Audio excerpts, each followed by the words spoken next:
Pada awalnya, Korea hanya ada satu bagian. Namun karena adanya perang yang membuat Korea terbagi menjadi dua bagian, di mana Korea bagian selatan menjadi aliansi dari Amerika Serikat, sedangkan Korea bagian utara menjadi aliansi Uni Soviet. Dan pada tanggal 25 Juni 1950, tentara Korea Utara menyerang Korea Selatan dengan alasan bahwa Korea hanya ada satu. Dan pasukan Korea Utara berhasil menduduki kota Seoul selama 3 hari, di mana dalam pertempuran tersebut berlangsung selama 40 hari. Karena serangan dari Korea Utara yang secara tiba-tiba, maka membuat Korea Selatan belum siap, hingga akhirnya kekurangan jumlah personel di tentara. Maka mereka pun merekrut para pelajar menjadi bagian dari pembela bangsa dan negara. 71 pelajar ini yang akan dilukiskan dalam tinta emas sejarah negara Korea Selatan yang rela mati demi mempertahankan negaranya.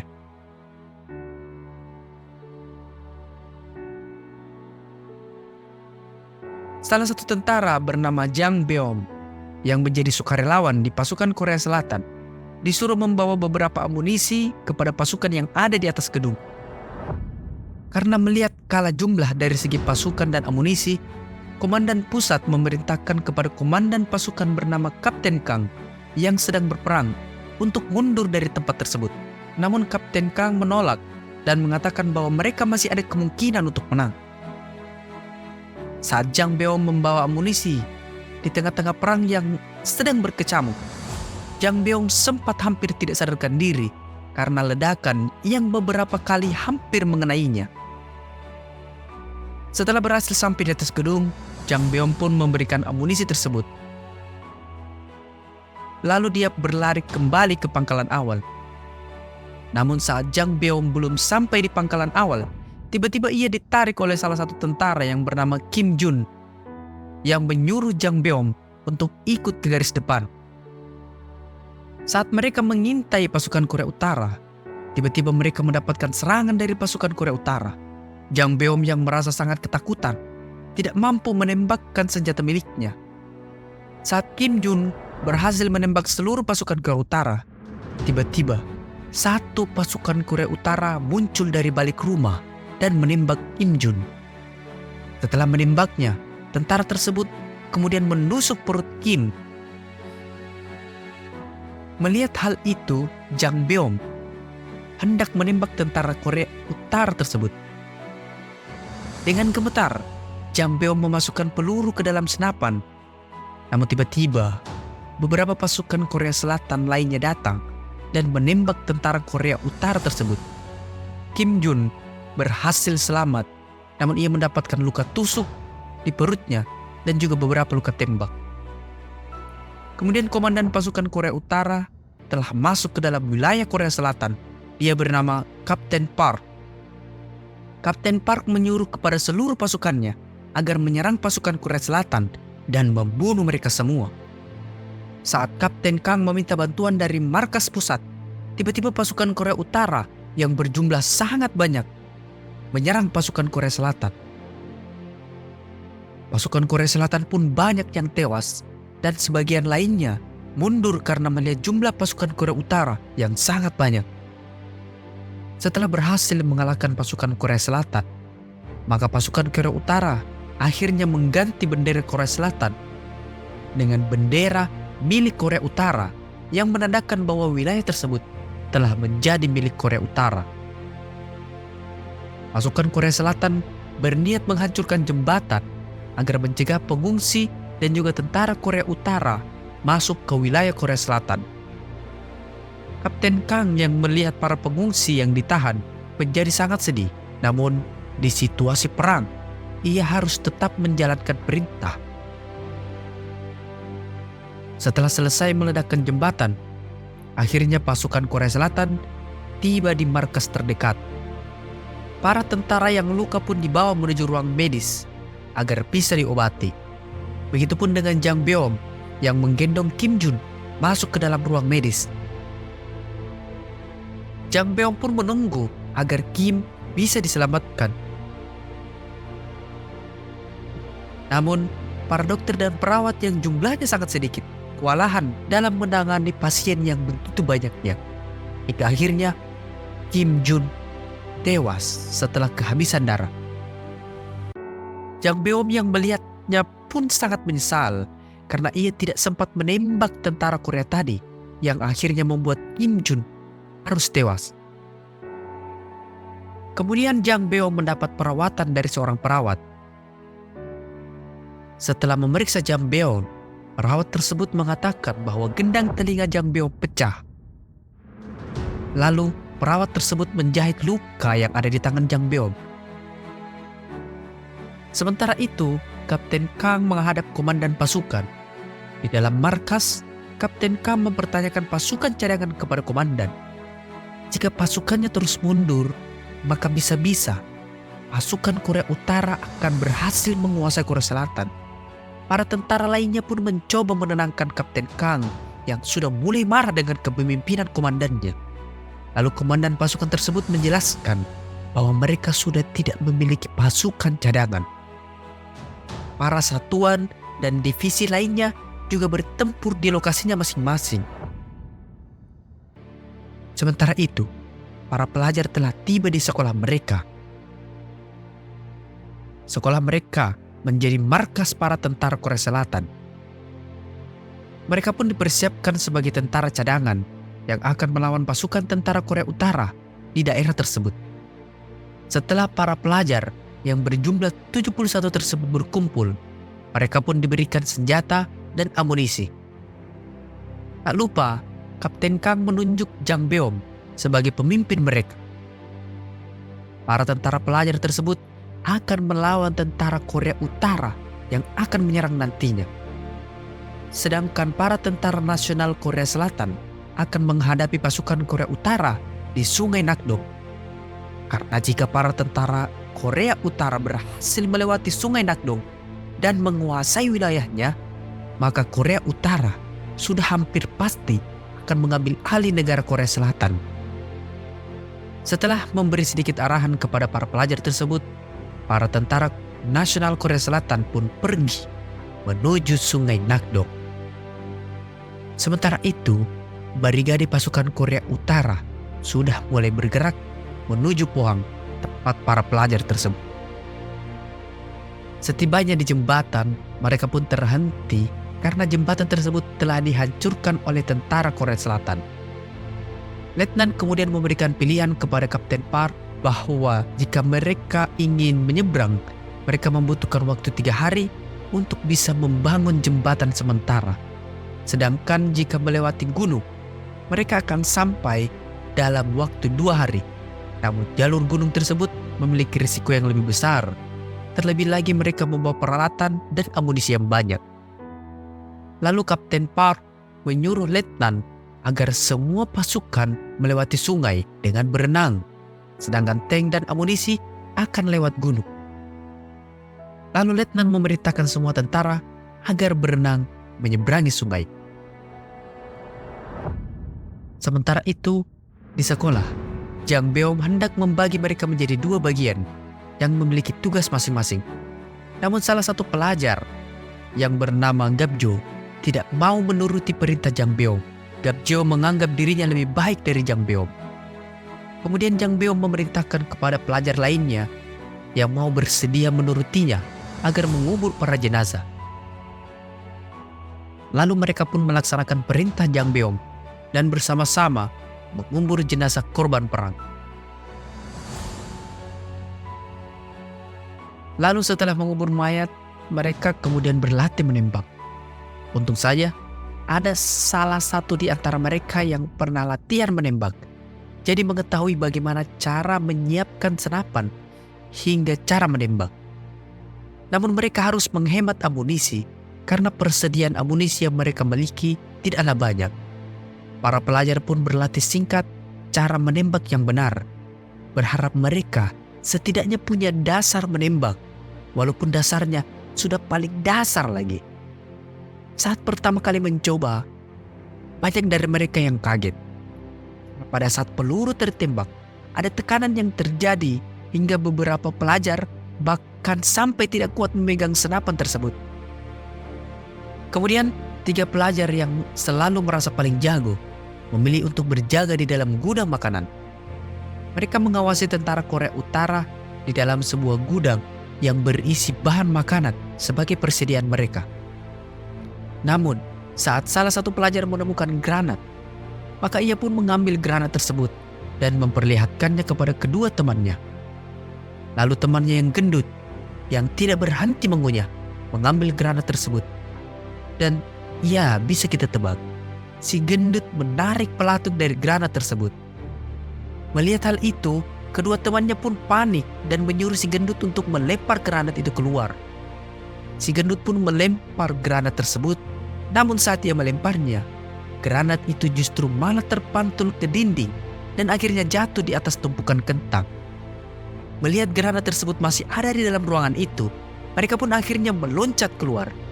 Dan granat itu meledak. Granat itu menghancurkan hampir sebagian lebih dari persediaan makanan mereka. Di malam hari, para pelajar pun menganggap hal ini adalah sebuah piknik sekolahan. Mereka menari, menyanyi, dan tertawa bersama.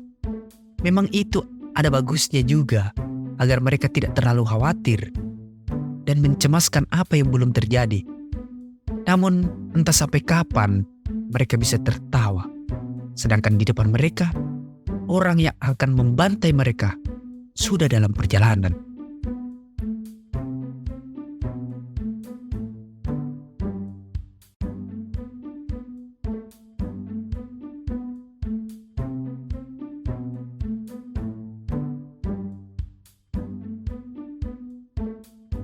Lalu Jang Beom datang dan memerintahkan mereka untuk tidur.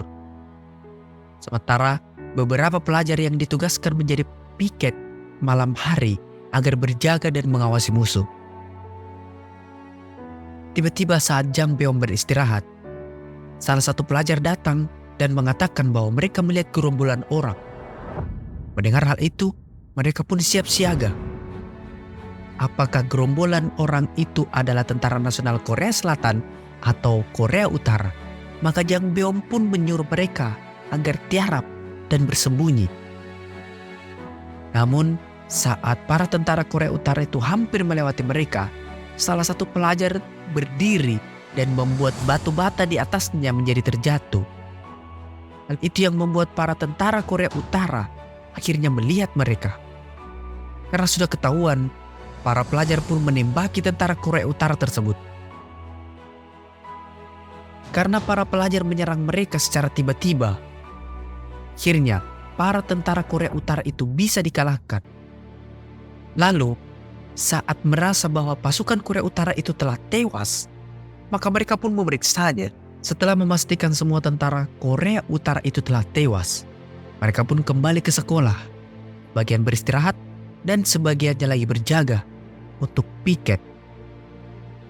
Di pagi hari, Jang Beom mengajak para pelajar pergi ke dalam hutan. Di sana mereka menemukan sebuah gubuk yang berisi amunisi persenjataan. Lalu Jang Beom menyuruh para pelajar untuk membawa seluruh amunisi tersebut.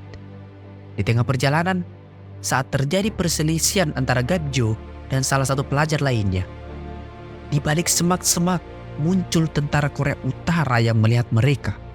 Lalu tentara tersebut menembak dan mengenai salah satu pelajar. Mereka pun panik dan tidak tahu dari mana tembakan tersebut berasal. Tentara Korea Utara tersebut juga berhasil menembak si gendut tepat di kepalanya, yang membuat si gendut tewas seketika. Kedua temannya pun menghampiri si gendut dan seakan-akan tidak percaya dengan apa yang mereka lihat. Gapjo yang melihat tentara Korea Utara tersebut lari, kemudian mengejarnya. Lalu diikuti dengan pelajar lainnya juga. Mereka pun mengejar tentara Korea Utara itu sampai keluar dari hutan.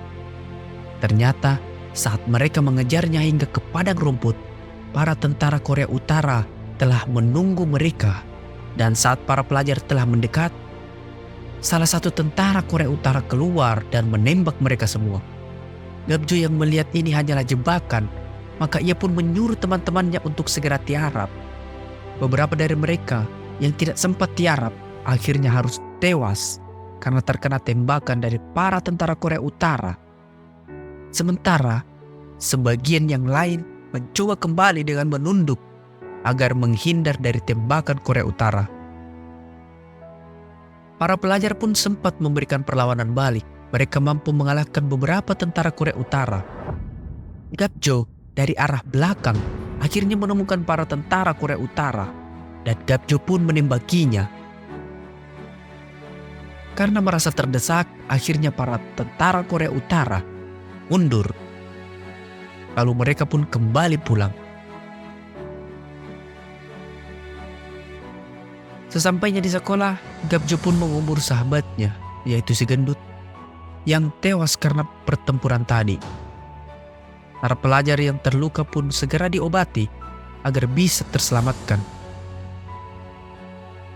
Kemudian, Jang Beom berusaha menghubungi Kapten Kang dengan menggunakan radio. Setelah terhubung, Kapten Kang memberitahu bahwa jika mereka mendapatkan musuh, itu hanya tentara pengintai. Mereka harus sebisa mungkin bertahan karena para tentara nasional sementara berperang juga. Kemudian Kapten Kang menghadap komandan pasukan. Kapten Kang meminta agar sebagian tentara menuju Pohang dan menyelamatkan para pelajar.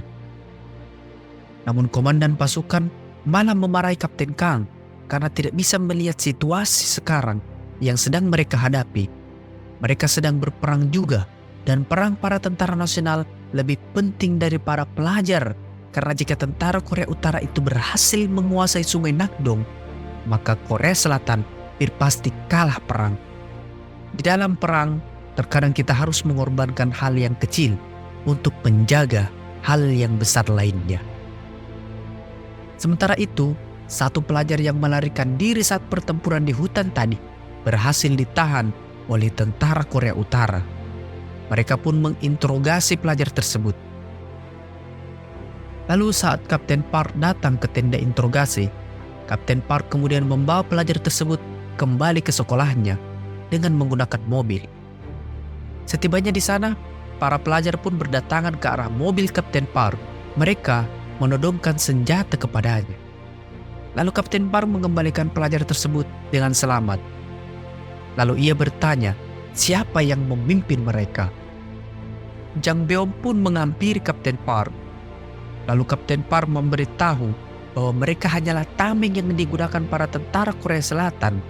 Maka ia akan memberikan tawaran kepada Jang Beom bahwa jika mereka menyerah dan mengibarkan bendera putih sebelum jam 12, Kapten Park dan pasukannya akan membiarkan mereka hidup. Namun jika tidak, mereka akan menyerang tempat ini tepat jam 12. Namun Jang Beom menolak untuk menyerah dan memilih menunggu pasukan Kapten Park datang ke sekolah mereka. Mendengar hal itu, Kapten Park pun kembali dan menyiapkan pasukannya. Sementara itu, Kapten Kang meminta kepada komandan pasukan untuk memberikannya 10 orang saja agar dia dan pasukan tersebut pergi ke Pohang dan menyelamatkan para pelajar. Lalu komandan pasukan menghadap ke komandan aliansi mereka, yaitu Amerika. Mereka berdua meminta pasukan cadangan yang dimiliki oleh Amerika Serikat. Namun sekutu mereka tidak memiliki cadangan pasukan. Tapi komandan pasukan Amerika memberikan sebuah bazooka kepada Kapten Kang yang bisa dia gunakan untuk melawan Korea Utara. Sementara itu, di sekolah, para pelajar tengah berselisih, terlebih karena pelajar yang diselamatkan oleh tentara Korea Utara itu memberitahu keberadaan mereka. Dan sebentar lagi, mereka akan datang menyerang para pelajar. Gapjo pun menyalahkan hal tersebut kepada pelajar yang memberikan informasi keberadaan mereka di sekolah ini. Gapjo memukul dan menendang, serta mengatakan bahwa dia seorang pengkhianat. Jang Beom yang mendengar adanya keributan di luar, maka ia pun segera menghampiri mereka. Jang Beom kemudian menyuruh Gapjo untuk pergi dari sekolah ini. Namun Gapjo tidak terima dan akhirnya memukul Jang Beom. Mereka berdua pun akhirnya terlibat perkelahian. Saat mereka sedang berkelahi satu sama lain, salah satu pelajar menembak temannya yang sedang sekarat. Dia menembaknya agar temannya tersebut tidak terlalu lama merasakan penderitaan dari lukanya. Melihat hal itu, membuat semua pelajar, termasuk Gabjo dan Jang Beom, berhenti dan terkejut melihatnya. Lalu pelajar tersebut menangisi perbuatannya. Ia sedih karena hanya itu yang bisa dia lakukan untuk menyudahi penderitaan temannya. Kemudian Jang Beom membayangkan sewaktu dirinya hendak diberangkatkan sekolah oleh ibunya. Dengan diberikan bekal dan perlengkapan seadanya, ia mengemasi barang-barangnya. Dan mungkin itu adalah terakhir kalinya Jang Beom melihat ibunya.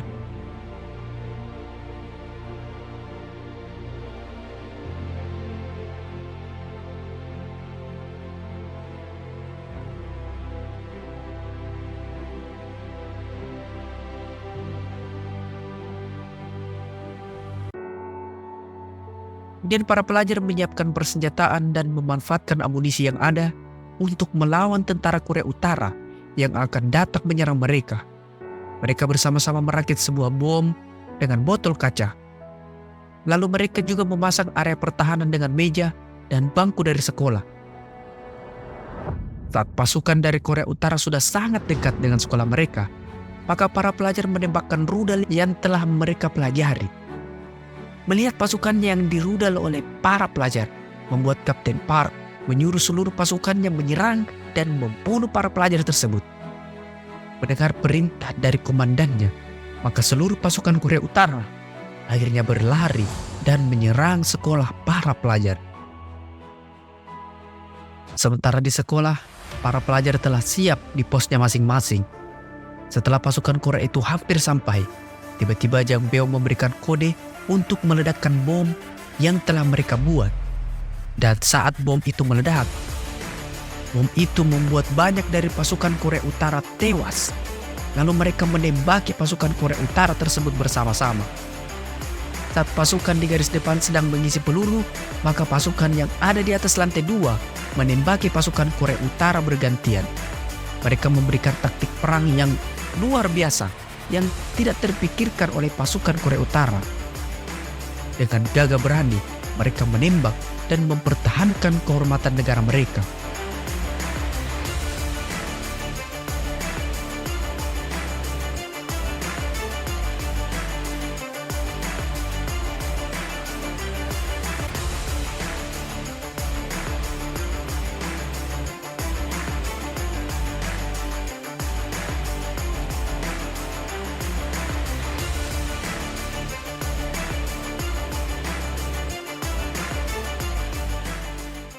Namun keadaan seketika itu berubah saat tank dari tentara Korea Utara datang dan menembaki para pelajar. Banyak di antara mereka yang terbunuh dari tembakan tank tersebut.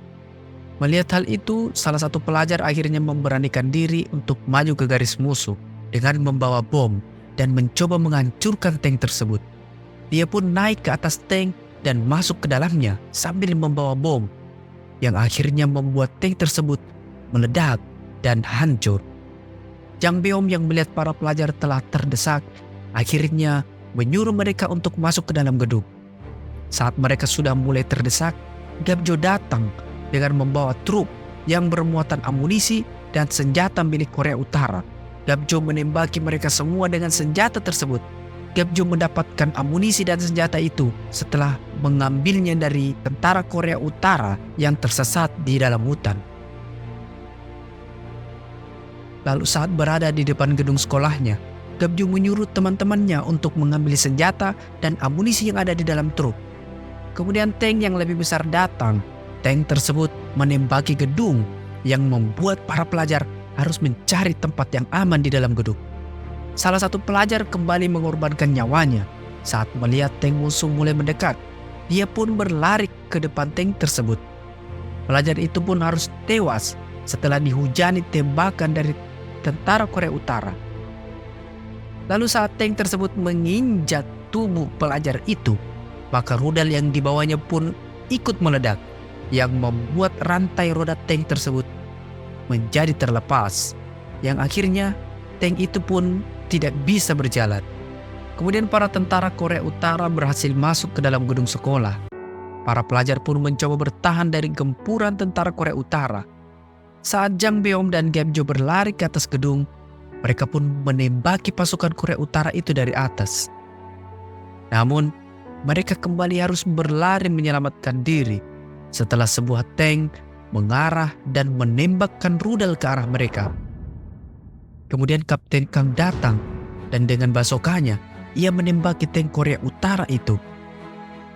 Sementara itu, Jang Beom dan Gap Jo yang berada di atas gedung tak henti-hentinya menembaki pasukan Korea Utara.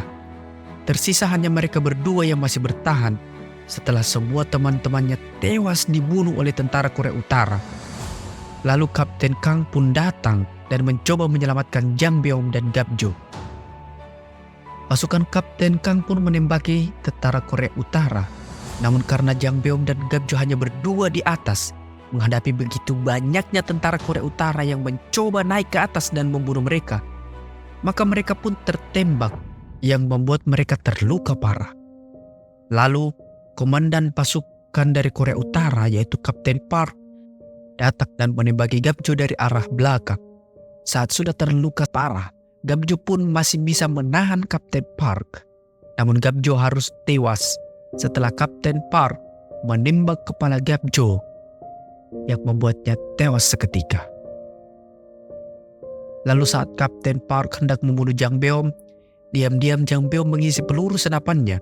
Dengan tenaga yang tersisa, dia berhasil menembak Kapten Park. Begitupun dengan Kapten Park yang juga berhasil menembak Jang Beom. Saat Kapten Park mencoba menembak Jang Beom, tiba-tiba Kapten Kang datang dan menembak Kapten Park hingga membuatnya tewas seketika. Kemudian Kapten Kang berlari ke arah Jang Beom. Kapten Kang pun memeluk Jang Beom dan meminta maaf karena terlambat tiba di sekolah ini yang membuat mereka semua harus tewas. Dan akhirnya Jang Beom pun menyusul ke 70 temannya yang lebih dulu pergi ke surga. 71 pelajar tersebut berhasil memainkan peran kunci dalam mundurnya pasukan Korea Utara, di mana mereka berhasil menahan dan menyulitkan pasukan Korea Utara untuk mengambil alih Pohang. Dan film pun berakhir.